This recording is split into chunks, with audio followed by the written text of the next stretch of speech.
Hello students, welcome on my YouTube channel. Today we will discuss short questions of general major and integral theory. First question is state only Egloff theorem. ठीक है, इसकी एग्लोफ theorem की हमें सिर्फ statement लिखनी है. ठीक है, तो चलो करते हैं. Let E be a measurable set. अगर ई आपका कोई मेजरेबल सेट है with measure of E is less than infinity. जो मेजर ऑफ ई है वो क्या है? Less than infinity. And F N be a sequence of measurable function. अगर एफ एन जो है वो सीक्वेंस है मेजरेबल फंक्शन की which converts to F almost everywhere. ठीक है, क्या कि ई आपका कोई मेजरेबल सेट है और मेजर ऑफ ई क्या है? Less than infinity. और एक एफ एन सीक्वेंस है ऑफ मेजरेबल फंक्शन की जो क्या कर रही है? एफ एन जो सीक्वेंस है वो कन्वर्ज कर रही है एफ को ऑलमोस्ट एवरीवेयर. ठीक है, then given eta is greater than zero. जो ईटा है वो क्या है? Greater than zero. Then there exist, तो एक ऐसा सेट एग्जिस्ट करेगा A which is the subset of E. जो क्या होगा? सबसेट होगा ई का. With measure of A is less than eta. इसका अगर हम जो सेट हमारा एग्जिस्ट करेगा अगर उसका हम मेजर ए निकालेंगे तो वो क्या होगा? Less than eta. Such that the sequence F of N converts to F uniformly on X minus A. अगर वो सबसेट एग्जिस्ट कर जाता है, पहले ही एफ एन किसके कन्वर्ज करा था? ऑलमोस्ट एवरीवेयर कन्वर्ज करा था ना. पर जब ये सबसेट एग्जिस्ट कर जाएगा तो हम क्या कहेंगे? F N converts to F uniformly on X minus A. Clear है ये सारा ये थ्योरम आपको? चलिए आगे करते हैं. State only Fubini theorem. आपने फ्यूबिनी थ्योरम की स्टेटमेंट लिखनी है. ठीक है, अब ध्यान से देखिएगा इसे. Let X rho mu and V rho V, मतलब वी रो मतलब ये जो वाई है rho V be two sigma finite measure spaces. अगर ये आपके पास सिग्मा फाइनाइट मेजर स्पेसेस हैं. ठीक है, एंड पाई, जो पाई है वो किसके इक्वल है? म्यू इंटू वी के इक्वल है. ठीक है, पाई किसके इक्वल है? म्यू इंटू वी के. अब ध्यान से देखिएगा इसे. इफ़ एच इज़ इंटीग्रेबल, अगर एच आपका इंटीग्रेबल है विद रिस्पेक्ट टू पाई. ठीक है, अगर एच आपका इंटीग्रेबल है with respect to pi then both iterated integrals of H exist. अगर एच इंटीग्रल होगा विद रिस्पेक्ट टू पाई तो दोनों के दोनों जो आइट्रेटेड इंटीग्रल्स होंगे वो क्या करेंगे? एग्जिस्ट करेंगे. And double integration of H D V D mu is equals to double integration of H D mu D V is equals to integration of H D pi. ये क्या है? हमारी फ्यूबिनी थ्योरम. चलिए आगे करते हैं.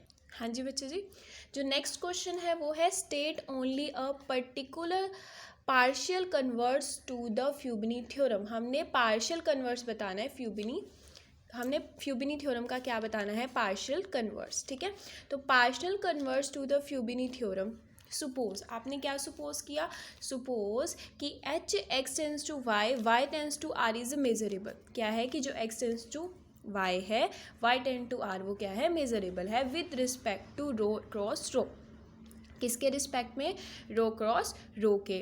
और जो एच है आपका वो क्या है? पॉजिटिव है. ठीक है, अब ध्यान से देखना. If one of the iterated integral of H exist, अगर एक भी आइट्रेटेड इंटीग्रल एग्जिस्ट कर जाता है देन एच इज़ इंटीग्रेबल. तो एच क्या हो जाता है? Integrable with respect to pi. ठीक है, क्लियर है कि अगर एच पॉजिटिव हो और एक भी iterated integral of H exist कर जाए तो एच क्या हो जाता है? इंटीग्रेबल हो जाता है with respect to pi. By Fubini theorem the other iterated integral also exist. तो हमको पता है फ्यूबिनी थ्योरम क्या कहती है कि अगर एच हमारा इंटीग्रेबल होता है तो हमारे दोनों के दोनों जो आइट्रेटेड इंटीग्रल होते हैं वो एग्जिस्ट करते हैं. ठीक है, तो यहाँ ये कह रहा है कि वन आइट्रेटेड इंटीग्रल एग्जिस्ट कर रहा है. अगर वन आइट्रेटेड इंटीग्रल एग्जिस्ट कर रहा है तो फ्यूबिनी थ्योरम क्या कहती है कि उसका इंटीग्रल भी एग्जिस्ट करेगा और दूसरा आइट्रेटेड इंटीग्रल भी एग्जिस्ट करेगा. तो इसलिए double integration of H D V D mu is equals to double integration of H D mu D V is equals to integration of H D pi. I hope आप सबको ये clear होगी theorem की statement. Next statement है state only unique existence theorem. आपने क्या बताना है? यूनिक एग्जिस्टेंस थ्योरम की ओनली स्टेटमेंट बतानी है. ठीक है, तो चलो करते हैं। Let R be a ring, R आपका क्या है, रिंग है, and mu one and mu two are measures on a sigma ring G R. जो म्यू1 म्यू2 है वो मेजर्स है on sigma ring G R पे, ठीक है। देन आप क्या कहेंगे, then mu one E is equals to mu two E. तो म्यू1 ई, जो म्यू1 और म्यू2 क्या थे, मेजर्स थे हमारे, तो म्यू1 ई किसके इक्वल हो जाएगा, म्यू2 ई के, for all E belongs to R. And the restriction of mu I to R is a sigma finite. जो रिस्ट्रिक्शन होगी म्यू आई टू आर वो क्या होगी, सिग्मा फाइनाइट होगी। Then mu one equals to mu two on G R, ठीक है बच्चों। This is our statement of unique existence theorem. अगर म्यू1 म्यू2 आपके पास मेजर्स हैं on sigma ring G R पर, तो म्यू1 ई किसके इक्वल हो जाएगा, म्यू2 ई के इक्वल हो जाएगा, और जो restriction of mu I to R है सिग्मा फाइनाइट, वो क्या हो जाएगा, mu one equals to mu two on G R, ठीक है बच्चों। हाँ जी, हमारा नेक्स्ट फिफ्थ क्वेश्चन क्या कह रहा है, स्टेट ओनली रियाज मार्कोव थ्योरम। हमने रियाज मार्कोव थ्योरम की स्टेटमेंट लिखनी है, ठीक है। ये 2 मार्क्स के क्वेश्चन आएंगे पेपर में भी। प्रीवियस के सारे क्वेश्चंस हैं उनकी मैंने नोटबुक बना ली है, ठीक है। तो उसके वही सारे क्वेश्चंस हम यहाँ पे करेंगे, ठीक है। तो सॉल्यूशन क्या है, if phi is positive linear form of L, जो फाई है वो पॉजिटिव लीनियर फॉर्म है एल की, और L is the all continuous function of measures, ठीक है। Then there exist a unique regular Borel measure. तो एक ऐसा unique regular Borel measure exist करेगा म्यू, सच दैट कि phi of F is equals to integration of F D mu, ठीक है। कि जो फाई ऑफ एफ होगा, जो पॉजिटिव लीनियर फॉर्म फाई है, फाई ऑफ एफ जो होगा वो किसके इक्वल होगा, is equals to F of D mu for all F belongs to L, ठीक है। क्लियर है कि क्या रियाज मार्कोव थ्योरम कहती है, अगर फाई आपके पास कोई पॉजिटिव लीनियर फॉर्म है ऑफ एल की, देन एक ऐसा unique regular Borel measure exist कर जाएगा म्यू, सच दैट कि फाई ऑफ एफ किसके इक्वल हो जाएगा, in integration of F of D mu for all F belongs to L, ठीक है। क्लियर है यहाँ तक। चलिए अब नेक्स्ट जो क्वेश्चन है वो कह रहा है state the Radon Nikodym theorem. Radon Nikodym theorems को हमने करना है स्टेटमेंट लिखनी। अब ध्यान से देखिएगा। हाँ जी बच्चे जी, हमने स्टेट करनी थी, स्टेटमेंट लिखनी है रेनॉल्ड निकोलस थ्योरम की। तो वो क्या कहती है, अब ध्यान से देखना कि अगर X rho mu is a finite measure space, अगर आपका एक्स रो म्यू क्या है, एक फाइनाइट मेजर स्पेस है, and V is a finite measure on rho, जो वी है वो क्या है बच्चे, फाइनाइट मेजर है रो पर, ठीक है। जो एक्स रो म्यू है वो फाइनाइट मेजर स्पेस है, और जो वी है वो फाइनाइट मेजर है ऑन रो पे, सच दैट जो म्यू होगा, म्यू इज इक्विवेलेंट टू, यानी जो वी है ना finite measure on rho, V is equivalent to mu. V किसके इक्विवेलेंट होगा, म्यू के। देन देयर एग्जिस्ट, अगर ये दोनों कंडीशन होल्ड कर जाए तो एक ऐसा, then there exist and F, एक ऐसा एफ एग्जिस्ट कर जाता है belongs to P dash U, such that कि v is equals to mu of f। तो एक ऐसा f एग्जिस्ट कर जाता है जो f कहाँ से बिलोंग करता है, p डैश u में से, कि सच दैट कि v किसके इक्वल हो जाता है, म्यू ऑफ f के, एंड जो f जो हमारे यहाँ पे जो होता है वो क्या होता है, पॉजिटिव होता है, यानी ग्रेटर देन इक्वल्स टू 0 होता है। इट ऑल्सो, और जो g होता है वो भी एक ऐसा g भी एग्जिस्ट कर जाता है जो बिलोंग करता है l डैश u में से, ठीक है। And v is equals to U G, जो v किसके इक्वल हो जाएगा, म्यू g के, ठीक है। म्यू जो v है वो हमारा म्यू f के भी इक्वल होगा, और जो v है वो म्यू g के भी इक्वल होगा, ठीक है। देन आप क्या कहेंगे कि g is equals to f a e, यानी almost everywhere with respect to mu. Then जो g होगा वो किसके इक्वल होगा, f के, और for almost everywhere with respect to mu, ठीक है। हाँ जी बच्चे जी, अभी जो हमने स्टेटमेंट देखी थी वो रेनॉल्ड निकोलस थ्योरम की थी। अब इसके पार्ट्स हैं आगे, वो क्या कहती है, Reynold Nicholas theorem for a finite measure space. आपको वो ये भी कह सकता है कि state only the Reynold Nicholas theorem for a finite measure space, sigma finite measure space. तो आपने ये दोनों थ्योरम्स लिखनी है, ठीक है। कि इफ़ अगर क्या हो, फाइनाइट मेजर स्पेस हो, तो हम क्या लिखेंगे कि if X rho mu is a finite measure space, अगर आपका जो एक्स रो म्यू है वो फाइनाइट मेजर स्पेस है, and V is a finite sign measure on rho, जो वी है वो क्या है, फाइनाइट साइन मेजर है ऑन रो पे, सच दैट जो वी होगा वो इक्विवेलेंट होगा म्यू के। सेम वही डेफिनेशन चल रही है, ध्यान से देखना आप। Then there exist F belongs to L dash U such that कि वी किसके इक्वल हो जाएगा, म्यू ऑफ एफ के। ठीक है, यहाँ पे क्लियर। और आप वी ई को कैसे लिख सकते हैं, इसको आप लिख सकते हैं कि V of E is equals to integration of E F of D mu for all E belongs to row.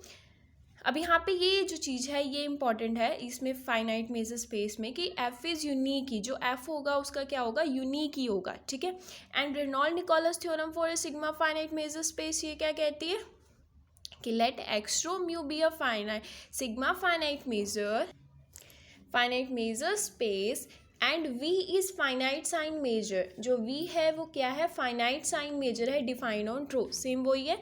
Such that कि V जो होगा वो इक्विवेलेंट होगा म्यू के, then there exist a function f। वही वाली सेम स्टेटमेंट चल रही है, कुछ नहीं है कि एक फंक्शन f एग्जिस्ट कर जाएगा जो किस में बिलोंग कर जाएगा, एल डैश यू में, सच दैट जो V होगा वो किसके इक्वल होगा, म्यू ऑफ f के। अब यहाँ पे एक अलग चीज़ क्या है कि जो f होगा इज़ यूनिक ही, जो f का क्या होगा, एक यूनिक ई होगा। क्लियर यहाँ तक, यानी F is unique almost every, जो एफ है वो क्या होगा, यूनिक ऑलमोस्ट एवरीवेयर। ठीक है, नेक्स्ट स्टेटमेंट करें।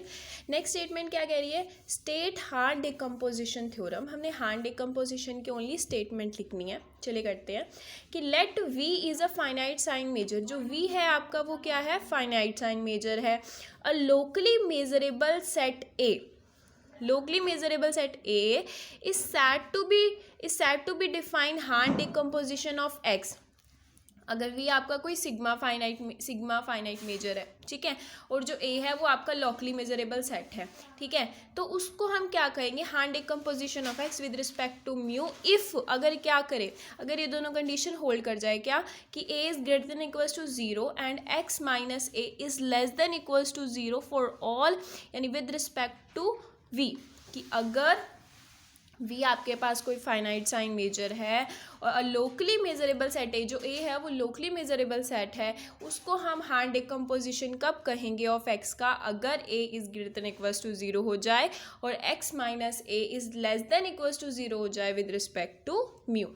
ठीक है, नेक्स्ट जो थ्योरम है वो है state bare sandwich theorem. Bare sandwich theorem को स्टेट कीजिए, यानी उसकी स्टेटमेंट लिखिए। ठीक है, क्या कहती है बेयर सैंडविच थ्योरम, चलिए करते हैं कि if C is a subset of U, अगर C सबसेट है U का, where C is compact and U is open, जो C क्या है, कॉम्पैक्ट है और U क्या है, ओपन है। ठीक है, देन देयर एग्जिस्ट, तो एक ऐसा there exist V and D bare set, तो V bare set V and D exist करेंगे सच दैट व्हाट, कि C is a subset of V, V is a subset of D, D is a subset of U। This is our first condition कि C किसका subset होगा, V का, V किसका subset होगा, D का, और D किसका सबसेट होगा, U का। ठीक है, अब सेकेंड कंडीशन क्या कह रही है कि V is open and is the union of the sequence of compact G delta set. जो V एग्जिस्ट करेगा ना बेयर सेट, वो क्या होगा, ओपन होगा। ठीक है, और वो क्या होगा, is the union of sequence of compact G delta set. Next है थर्ड कंडीशन, क्या कह रही है कि D is compact G delta set, जो D क्या होगा, कॉम्पैक्ट जीडल सेट होगा। ठीक है बच्चों, इस वीडियो को हम यहीं पे आज मतलब ख़त्म करते हैं। नेक्स्ट वीडियो में हम आगे क्वेश्चंस को करेंगे। ठीक है, थैंक यू सो मच।